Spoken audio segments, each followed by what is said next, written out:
İzləyicimiz yazır, salamlayır bizi sağ olsun. Ustalar Çin maşınlarını pisləyirlər.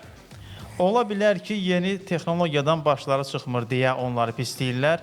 Digər köhnə maşınları düzəltmək onlara rahatdır. Səmimi etiraf edə bilərlərmi? 76-73 yazır. Bu mesajın ardı olaraq da bizə şəhərlərdə çox yazırlar bundan bağlı. Çin avtomobilinə bağlı hansı ustamızla danışırsa yazırlar ora. Siz də bilmirsiniz, Çin avtomobillərin belə deyək də bazarını bağlamaq üçün nə edəsiniz? Belə bir şəhərlər gəlir. Əslində bilmirsiniz, tanımırsınız deyə deyirsiniz. Mən müqayisə edirəm.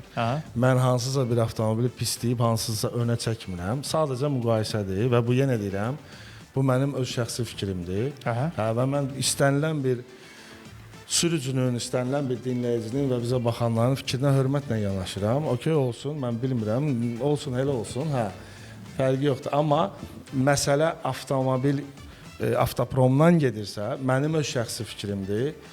Düşünürəm ki, hələ onların təkmilləşməyə ehtiyacı var. Söhbət yenə təkrar edirəm, ucuz modellərdən gedir.